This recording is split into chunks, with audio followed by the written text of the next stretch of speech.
Hello everyone, my name is Swati, your English educator from Magnet Brains. Welcome. So आज हम जो poem start करने वाले हैं उससे पहले let's have a look at the screen.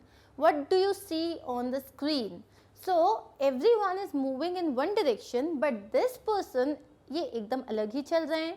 Now let's look at this image.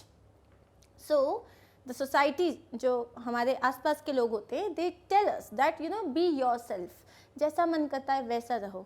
But when this person is exactly the way he would want to be, society says, अरे नहीं, not like that. So, what do you mean by this? कभी हम ऐसे किसी लोगों से, किसी भी ऐसे इंसान से मिले हैं, किसी ऐसे लोगों से मिले हैं जो हमेशा अलग काम करते हैं, उल्टा ही काम करते हैं. सब बोलेंगे वाओ कितना अमेजिंग वेदर, बोलेंगे नहीं यार मुझे तो घर जाना है, मेरे को रहना ही नहीं है यहाँ पे. सब बोलेंगे कि आजकल जो है मतलब ये पर्टिकुलर थिंग फैशन में, वो बोलेंगे कितना ऑड है मुझे रखना ही नहीं है. सब बोलेंगे चलो आज एक काम करते हैं, बहुत अच्छा मौसम हो रहा है, हम सब छुट्टी मनाने चलते हैं या फिर हम लोग मूवी देखने चलते हैं. वो बोलेंगे नहीं मैं घर में बैठ के बुक पढ़ूंगा. या अगर सब बोलते हैं बाप रे बाहर कितनी ज़्यादा धूप हो रही है, कितना ज़्यादा ख़राब मौसम हो रहा है, चलो हम सब घर में रहते हैं, बोलेगा नहीं मुझे तो बाहर जाना है. तो जो लोग कुछ लोग ऐसे होते हैं जो हमेशा कुछ अलग करना होता है उनको. वो लोग दूसरों के जो दिखाए हुए पैथ को फॉलो नहीं करते, वो लोग सोसाइटी के जो रूल्स होते हैं उनको फॉलो नहीं करते, वो फॉलो नहीं करना चाहते. उनके पास हमेशा एक बहुत बड़ा क्वेश्चन मार्क होता है कि अगर मुझसे ये बात बोली है करने के लिए तो मैं क्यों करूं. जैसे कि लेट्स टॉक अबाउट सुपरस्टिशंस. अगर हमसे बोला जाता है कि जैसे हमारे बड़े लोग बोलते हैं कि नहीं आप गुरुवार को अपने बाल मत कटवाओ या रात में नेल्स मत काटो, all those kind of superstitions, they have the question why. They ask why, right? Who are these people? Who is a rebel? A person who has the confidence and who has the power to say no or to act otherwise. जो भी आप करना चाहते हो, जिस भी तरीके से सोसाइटी रूल करना चाहती है या जो भी कोई आपको गाइडेंस देता है या किसी के पास अथॉरिटी है, वो बोलते हैं नहीं मैं किसी के अंडर में क्यों करूँ, मैं किसी के जैसा क्यों करूँ. Let's see a proper definition of a rebel. A rebel is a person who resists any authority, control और tradition. He or she would rise in opposition against an established government leader or any authority. एक ऐसा बंदा जो किसी भी authority में deal नहीं करना चाहता, मेरे ऊपर मुझे कोई क्यों बताए कि मुझे कैसे अपनी लाइफ जीनी है. उसे कोई किसी तरीके का कंट्रोल नहीं पसंद है, उसे किसी तरीके का ट्रेडिशन नहीं, वो अपने ट्रेडिशंस फॉलो करेगा. ऐसा नहीं है कि वो हर चीज़ के लिए मना कर देगा, लेकिन अगर कोई उसके ऊपर इम्पोज करेगा कुछ, अगर कोई थोपेगा तब वो बोलेगा आखिर क्यों. He or she would rise in opposition against an established government leader or any authority. वो सबके अगेंस्ट में जाके खड़े हो जाएंगे, ऑपोजिशन में जाके खड़े हो जाएंगे and they will challenge the society, its norms and the authority जिसके कारण वो सारे norms चलाती हैं. Now we are going to start with this amazing, a very formal and casual poem, The Rebel. And the poet is D.J. Enright. अब ये जो pome है ये बहुत ही डिफरेंट टाइप की है. इसमें कुछ भी डिफ़िकल्ट वर्ड्स नहीं हैं, ऐसा कुछ भी नहीं है इसमें जो कि आपको समझ में नहीं आएगा. If you will have a quick read बिल्कुल समझ में आ जाएगा. So let's start with it. Before we start with the poem, let's have a small discussion about the poet. So Dennis Joseph D.J. Enright was a British academic, poet, novelist and critic. So he used to write poems, he used to write novels, and he was also a critic. Who is a critic? A critic is a person who judges, evaluates or criticizes, right? So that's a critic. जो कि दूसरों की, जैसे अगर मैंने अपनी एक novel लिखी है और मैंने उनको दिखाई, so since he is a critic, he will tell me exactly मैंने कहाँ गलतियाँ की है, कौन सी चीज़ें अच्छी हैं, क्या बेहतर हो सकता था. He authored various books and a range of essays, reviews and especially children's books and poems. Okay, now let's move ahead. The Rebel And we are about to start with the poem finally. When everybody has short hair, the rebel lets his hair grow long. When everybody has long hair, the rebel cuts his hair short. मतलब जब पूरी दुनिया बोल रही है कि नहीं यार लेट्स हैव शॉर्ट हेयर, तो वो बोलेगा नहीं क्यों, मुझे तो अपने बाल लंबे करने हैं. और जब सब बोलेंगे आजकल तो लंबे बालों का फैशन है, वो बोलेगा no, I want to cut my hair short. When everybody talks during the lesson, the rebel doesn't say a word. So जैसे अगर टीचर के साथ डिस्कशन हो रहा है, कोई एक पर्टिकुलर टॉपिक पे हर कोई बात कर रहा है, the rebel is not going to say a word. He or she will keep mum. एकदम चुप. When nobody talks during the lesson, the rebel creates a disturbance. लेकिन जब टीचर कोई लेक्चर दे रही है या मान लो कहीं पे सब लोग शांति से कोई चीज़ देख रहे हैं, the rebel would want to create a disturbance because he would want to seek a lot of attention. He would want to constantly make sure that the limelight is on him. The rebel creates a disturbance. When everybody wears a uniform, the rebel dresses in fantastic clothes. So जब सब uniform पहने, uniform means एक जैसे कपड़े, एक जैसी dress, चाहे वो ऑफिस में हो चाहे वो स्कूल में हो. So when we go to school we all wear the same uniform. तो वो बोलेगा नहीं मैं क्यों पहनूं, मैं कलरफुल ड्रेस में आऊँगा. और जब सब कलरफुल ड्रेस में जाएंगे, when everybody wears fantastic clothes, the rebel dresses soberly. और जब सब लोग एकदम, जैसे मान लो कोई बर्थडे पार्टी है या स्कूल में कहा इट्स अ ट्रेडिशनल डे, तो सब बहुत अच्छे से बहुत ही इंटरेस्टिंग कपड़े पहन के आएंगे, बहुत कलरफुल क्लोथ्स में आएंगे. तब रिबल बोलेगा नहीं, I will come in my uniform, I will come in the most plain and boring clothes. In the company of dog lovers, the rebel expresses a preference for cats. अगर सब लोग बोलेंगे नहीं यार, I'm so much in love with dog. Like suppose a discussion is going on and the people are saying that I have this dog, I have that dog, and dogs are so good, dogs are so faithful, and they are talking about dogs. So the rebel would say, मुझे तो dogs पसंद ही नहीं है. I'm a cat lover. मुझे cats अच्छी लगती है, dogs तो मुझे अच्छे ही नहीं लगते. In the company of cat lovers, the rebel puts in a good word for dogs. और अगर मान लो हर जगह there are cat lovers and they are talking about their kitties, he'll say कि नहीं क्या है ना, मुझे dog lovers हूँ, I'm a dog lover, और मुझे dogs ज़्यादा अच्छे लगते हैं, और dogs ये कितना अच्छा करते हैं, dogs में ये कितनी अच्छी चीज़ होती है. So he'll start talking about dogs. Why? Because he cannot be in the same discussion. He has to stand out. उसको कुछ अलग करना ही है. The rebel puts in a good word for dogs. When everybody is praising the sun, the rebel remarks on the need of the rain. Suppose it's a like beautiful winter day और सब लोग बोल रहे हैं आज कितनी अच्छी धूप निकली हुई है, कितना अच्छा मौसम हो रहा है. So rebel बोलेगा नहीं यार, I wish बारिश हो रही होती, कितना अच्छा लगता. And अगर when everybody is greeting the rain, the rebel regrets the absence of sun. और जब मान लो बारिश हो रही है, बहुत खूबसूरत सी बारिश हो रही है, भीनी भीनी सी खुशबू आ रही है और सब बहुत तारीफ़ कर रहे हैं उसकी, सब इंजॉय कर रहे हैं रेन को, तो रिबल बोलेगा नहीं यार, आई मिस द सन, बारिश अच्छी नहीं लग रही मुझे तो सन चाहिए. Now when everybody goes to the meeting, the rebel stays at home and reads a book. जब सब लोग मिल रहे हैं साथ में, जब एक साथ हैं, कोई भी काम कर रहे हैं, तो रिबल बोलेगा मुझे नहीं आना, मैं तो घर में बैठूंगा, बुक पढ़ूंगा. And when everybody stays at home and reads a book, the rebel goes to the meeting. और मान लो कि मौसम ख़राब है या सिचुएशन कोई एडवर्स सिचुएशन है और सब लोग घर में बैठे हुए हैं, आराम कर रहे हैं, बुक रीड कर रहे हैं, तो रिबल बोलेगा मुझे तो मीटिंग करनी है, I would want to meet everyone. When everybody says yes please, the rebel says no thank you. So अगर suppose you know you are offering something, आप सबको दे रहे हो कुछ, सो अगर सब कहेंगे yes please will do it, और suppose the teacher says something कि how many of you agree with it, सब बोलेंगे yes ma'am I know about it, तो वो बोलेगा नहीं आई डोंट नो, और no thank you I don't want it. The rebels it is very good that, and when everybody says no thank you, the rebel says yes please, और जब बाकी सब लोग कहते हैं नहीं नहीं नहीं थैंक यू हमें नहीं चाहिए, रिबल बोलेगा yes I want it.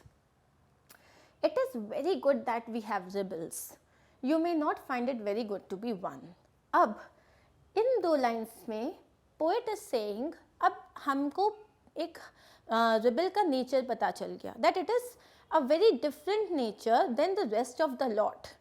He would want a lot of attention, he would want to have his own path, उसको कुछ नया करना है, कुछ अलग करना है, उसके पास बहुत सारे क्वेश्चंस हैं और वो बिना रीज़न के कुछ नहीं करेगा.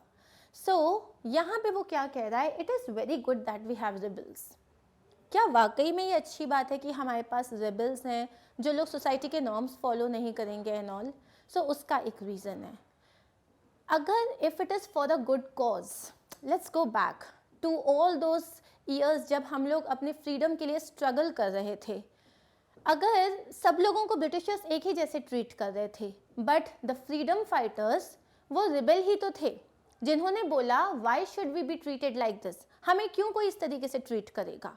और उन्होंने क्या किया, दे स्टैंड आउट, उन्होंने उस चीज़ पे एक्ट किया. उन्होंने बोला I am not okay with this. When everybody was saying yes and nodding their heads, they stood out and said no. So another example, अगर सोसाइटी में कोई इनजस्टिस है, कोई इनइक्वालिटी हो रही है, इफ़ यू फील कि नहीं, suppose there is a person who is mistreating everyone, लेकिन सबको डर है कि वो बंदा जो है वो बहुत पावरफुल है, तो कैसे वो लोग उसके अगेंस्ट में खड़े होंगे. But then there is that rebel, वो दैट वन पर्सन जो बोलता है कि नहीं, I am not going to bear all these things. So this is how it is good, because it is important for us to understand कि एक difference can make a change. और differences जो होती हैं सोसाइटी में वो ज़रूरी होती हैं टू अंडरस्टैंड पीपल कि हाँ, लोग अलग अलग तरीके के होते हैं. You may not find it very good to be one, but अगर you want to be a rebel, so शायद तुम्हें बहुत इंटरेस्टिंग नहीं लगेगा, because everybody is going to go against you. हर कोई तुम्हारे अगेंस्ट चला जाएगा. The society is not going to like you, क्योंकि तुम उनके नॉर्म्स फॉलो नहीं कर रहे. जो गवर्नमेंट है उनके रूल से तुम अग्री नहीं कर रहे, so they are not going to like you.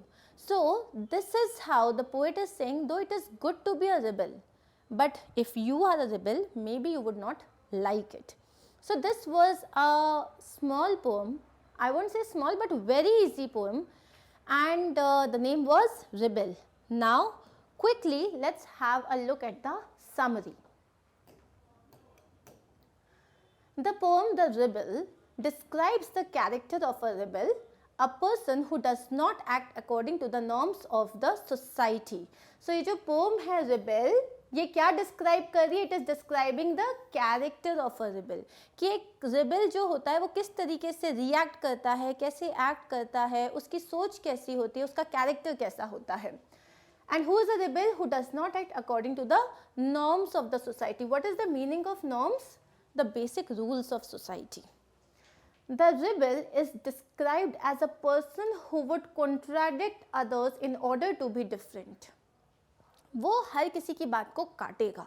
अगर आप कुछ बोल रहे हो वो बोलेगा नहीं ये तो गलत है, अगर आप बोल रहे हो ये गलत है तो वो बोलेगा नहीं ये सही है. कॉन्ट्राडिक्ट करना मतलब ऑपोजिट बात करना. और the character of the rebel in the poem seems to be a character sketch of a young adolescent trying to be different.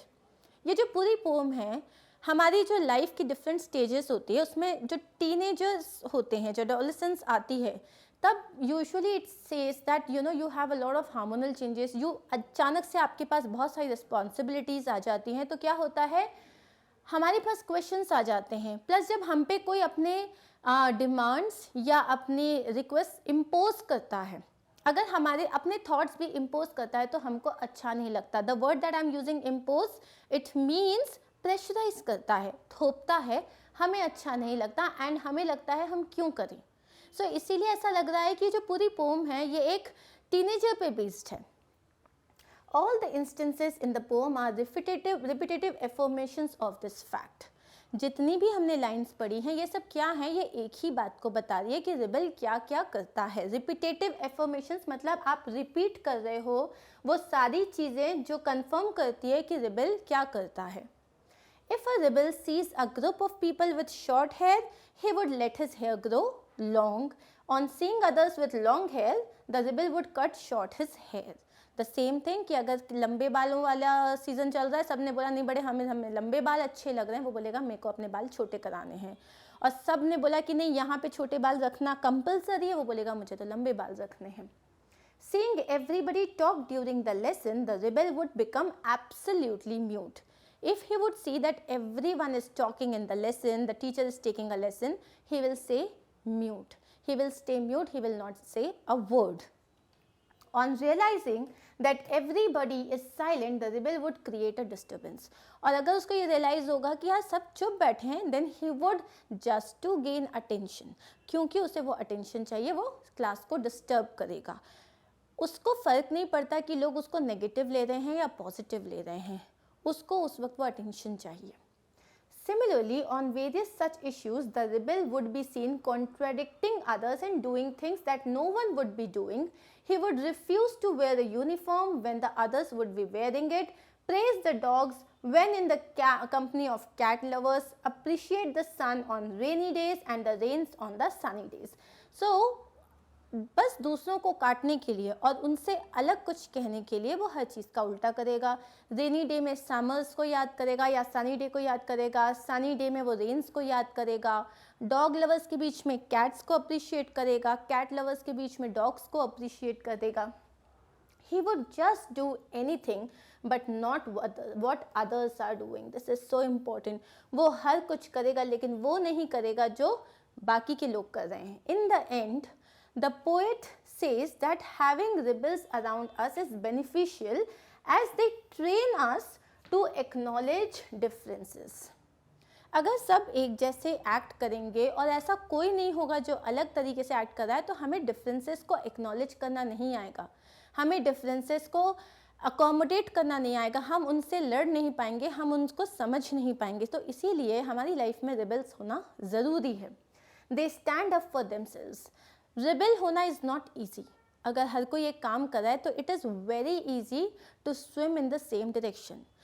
अगर आपकी जो नदी है वो एक डायरेक्शन में बह रही है, उस डायरेक्शन में स्विम करना इज़ वेरी इजी, लेकिन ऑपोजिट स्विम करना is very difficult. So you need a lot of confidence if you want to be a rebel. A rebel can be good if the cause is right. If he or she is fighting against some injustice, then the person can be an asset for our society. Asset मतलब क्या होता है कि ये मेरे लिए एक important property हो गई है. ओके मतलब ये मेरे लिए एक बहुत ही इम्पॉर्टेंट चीज़ है, सोसाइटी के लिए इम्पॉर्टेंट है. अगर कोई भी इनजस्टिस के खिलाफ लड़ रहा है, कोई चीज़ गलत हो रही है उसके खिलाफ लड़ रहा है, अगर उस चीज़ का जो उसने उसका रिबेलियस नेचर है, अगर उसका आउटकम अच्छा है, बेहतर है या प्रोडक्टिव है, then it is good to be a rebel. Although it is a negative trait as the person breaks the rule. Obviously ना, अगर एक रूल बनाया हुआ है उसको लोग फॉलो नहीं कर रहे हैं तो किसी को भी अच्छा नहीं लगेगा. At least the entire society as a whole उसे अच्छा नहीं लगेगा. And shows totally opposite traits of what is expected, which is not very comfortable for others. अगर सब लोग बोलेंगे कि वी हैव टू लाइक एक बहुत प्रॉपर डिनर पार्टी है जिसमें सब लोगों को 3-piece सूट पहन के आना है और वो धोती में आ जाए, so obviously even people won't feel comfortable, right? So this is what a rebel is, and here we are done with our summary. Now what we are going to do is we are going to have a quick look at the poetry devices that we have used in this poem. अब हमने इसमें जो poetry devices use करी हैं वो क्या क्या हैं? दो poetry devices use हुई हैं इसमें, एक है repetition और एक है alliteration. मैं आपको ये दोनों चीज़ें एक्सप्लेन करती हूँ. रिपीटिशन, एक बार हम पोएम को देखते हैं वापस. अगर इस पोएम को हम देखें, so when everybody is doing this, where's a fantastic thing, the rebel is doing this, when this and the rebel. ये कंटिन्यूसली यूज हो रहा है, ये रिपीट हो रहा है. सो किसी भी पोएम को राइमिंग करने के लिए या उसको इंटरेस्टिंग बनाने के लिए जो पोएट्स होते हैं वो बहुत सारे मेथड्स यूज़ करते हैं, डिवाइसेस यूज़ करते हैं, ट्रिक्स यूज़ करते हैं. सो यहाँ जो पोएम ने जो डिवाइस यूज़ किए टू मेक इट इंटरेस्टिंग, उन्होंने रिपीटेशन यूज़ किया है. Now the second thing is alliteration. Okay, alliteration का मतलब क्या होता है? जब सेम कॉन्सोनेंट साउंड बार बार आता है. Example, she sells seashells on the seashore, right? इसमें क्या हो रहा है? बहुत सारे s आ रहे हैं. The consonant sound of s is coming again and again, right? So that is why this is known as alliteration. For example, Donald Duck, a very common example. Donald Duck. So the consonant sound of D is coming again and again. Similarly, we have another example, Mickey Mouse. Mickey Mouse. Again, इसमें जो M का जो sound है, it's coming again and again. So this is known as alliteration. इसको usually टंग twisting words भी बोलते हैं, टंग twisters कहते हैं इनको. सो अब हम हमारी पोम को चेक करते हैं कि इनमें एलिट्रेशंस कहाँ यूज हुए हैं. सो let's start. Now if you will see here, rebel remarks. So the sound of R is coming again and again. Similarly, rebel regrets. Again the sound of R is coming. So this is known as alliteration. So हमारे इस pome में दो poetry devices use हुई हैं, एक है repetition और दूसरा है alliteration. So please make sure that you remember this. In case आपके पास एक क्वेश्चन आता है to tell or discuss about the poetry devices, now you know and you also have examples. अब इस पूरी पोम का टोन कैसा है? So इसका टोन कैसा है? फनी है, कॉमिक है, ह्यूमरस है. ह्यूमरस का मतलब कॉमेडी.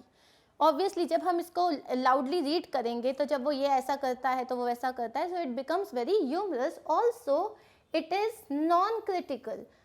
वो उस चीज़ को as a pain, as a problem नहीं बता रहा है. जो पोएट है वो उसको एज अ पेन और प्रॉब्लम नहीं बता रहा है. He is just talking about it very casually. Now style कैसा है उसका? Casual and informal. हम फॉर्मली बात नहीं कर रहे, एक नॉर्मली एक रिबल को एक्सप्लेन कर रहे हैं, उसके कैरेक्टर्स को, उसके एट्रीब्यूट्स को हम डिस्क्राइब कर रहे हैं. अब इस पोम में एक नई चीज़ है, इनको बोलते हैं कपलेट्स. सो अगर आप अपनी बुक में पोम देखेंगे तो उसमें ये जो पोएम है दो दो लाइन से बनी हुई हैं. सो ये दो लाइन इधर से आते हैं, यस.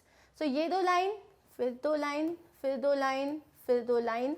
सो बेसिकली इन्हें बोलते हैं कपलेट, मतलब a pair of two lines. Okay, so इसमें टोटल 15 कपलेट्स हैं.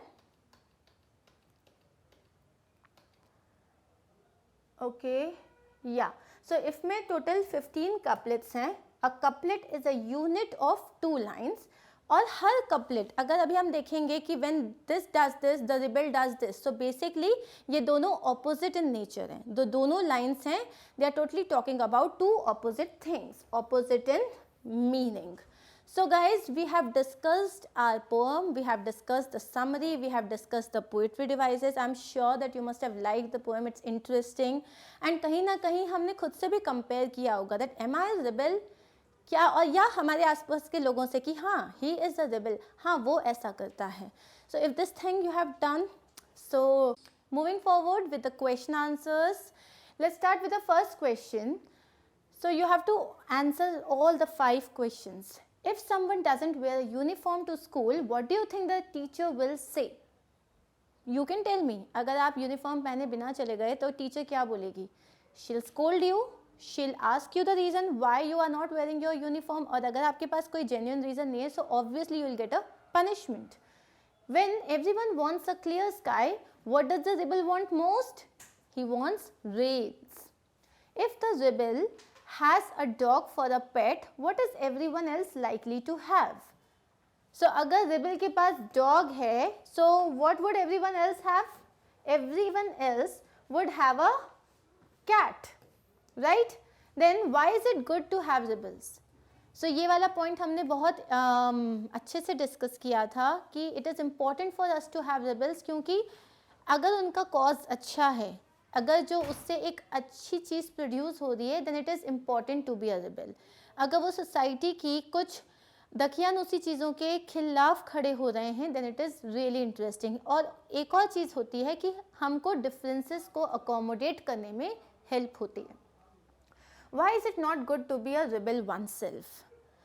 हम खुद अगर रिबेल होते हैं तो why is it not good? So I would not say it is not good, but yes, what's the problem? The problem is that the society doesn't appreciate that. Society को वो चीज़ पसंद नहीं आएगी और वो लोग उस चीज़ के खिलाफ खड़े हो जाएंगे, वो आपके खिलाफ खड़े हो जाएंगे. Now let's see the answers that we have written. So the first answer, if someone does not wear a uniform to school, the teacher would scold him and probably ask him to stand outside the class. When everyone wants a clear sky, the rebel wants reigns the most. If the rebel has a dog for the pet, everyone is likely to have a cat. It is good to have rebels because they are different from others and provide a source of mischief and amusement to others. So वो एक मतलब जो पूरे माहौल को light कर देते हैं, they add some spice to the atmosphere, वो मिस्चीवियस होते हैं, वो लोग काफ़ी मस्ती करते हैं एंड इट्स अ फन. अगर अदरवाइज सब कुछ जो होगा वो बहुत मोनोटनस, बहुत ही ज़्यादा बोरिंग हो जाएगा. It is not good to be a rebel oneself because then the others would laugh at us and we would be scolded and met with indifference by everyone we disagree with. तो अगर हम rebel हो जाएंगे तो क्या problem आएगी? Society हमें accept नहीं करेगी, कोई हमसे अग्री नहीं करेगा और जिन चीज़ों को हम पसंद नहीं करते हमारे सामने वही चीज़ें आएंगी. And will be met with indifference, मतलब जब लोग जो है उनका बिहेवियर हमारे तरफ जो होगा वो बहुत अलग हो जाएगा, वो हमसे कटे कटे रहने लग जाएंगे, वो हमारे साथ टाइम स्पेंड नहीं करेंगे. By everyone we disagree with, जिनसे भी हम अग्री नहीं करते वो हमसे दूर चले जाएंगे, चाहे वो हम उन्हें कितना भी पसंद करते हों. लेकिन अगर हमने उनसे कहा कि नहीं आपकी बात से हम अग्री नहीं करते तो वो हमसे कट जाएंगे, वो हमारे साथ इनडिफरेंट हो जाएंगे. Right? So let's see the next question. Find in the poem an antonym, a word opposite in meaning for each of the following words. So अगर हम इस पोम को देखते हैं तो उसमें हर, जैसे for example if cut hair long, so he would want to cut the hair short. So हर जगह क्योंकि वो ऑपोजिट एक्ट कर रहा है, ऑपोजिट वर्ड्स को हम बोलते हैं एंटोनिम्स. सो यहाँ पे हमारे पास बहुत सारे एंटोनिम्स हैं इस पोएम में और हमें यही लिखने हैं. सो लॉन्ग का word was it? Short. Grow, cut. So quietness, sober and lost. So let's quickly see the answers. So long is short, grow, cut, quietness जहाँ बहुत ज़्यादा शांति है. So obviously the opposite word is disturbance. I'm sorry. The next word is sober. Sober means when you are totally in your senses. आपको पता है आप क्या कर रहे हो. Okay. And you are not dressed. When I say sober, I am wearing plain clothes, I am wearing exactly the way I am supposed to be dressed. मतलब अगर मैं किसी ऑफिस में जा रही हूँ, so I would want to wear a sari or a suit or maybe my trousers and shirt. I will not wear a lehenga and go to this office, right? या अगर कोई हमारे तरफ पे टीचर्स जो आती हैं, either they wear a sari or suit. लेकिन अगर वो लहंगा पहन के आ गई तो it won't look good, right? That won't be called as sober. Next one is lost. Lost का opposite would be find. So बहुत ही simple antonyms हैं. Again antonym का मतलब होता है opposite words and we pronounce it as antonyms. That's it. Let's move forward to the next question. Find in the poem lines that match the following. Read both one after the other. The rebel refuses to cut his hair. Like find in the poem the lines. ये जो line है ये आप poem में find करो and match the following. Read both one after the other. So the rebel refuses to cut his hair and the rebel lets his hair grow long. मतलब इसको उससे हमें match करना है. So he says cats are better. The rebel expresses a preference for cats. मतलब कौन सी line है जो आपकी पोएम में इस लाइन को एक्सप्रेस करती है. For example he recommends dogs. So इसके लिए जो लाइन है वो है the rebel puts in a good word for dogs. Puts in a good word का मतलब होता है टू से समथिंग गुड फॉर डॉग्स. अगर यहाँ पे है he is unhappy because there is no son. So the line that says this in the poem is the rebel regrets the absence of son. The last one is he is noisy on purpose. So here the rebel creates a disturbance. Noisy on purpose का मतलब कि वो जानबूझ के शोर करता है. तो obviously the answer is the rebel creates a disturbance. I hope you are getting the answers. And here we are done with our poem The Rebel. I hope it was fun, interesting and इसके सारे question answers हमने complete कर लिया. So we are done with everything and in the next video we are going to start with the next chapter, is a new chapter. And तब तक के लिए stay tuned, stay happy, stay connected. Thank you, bye.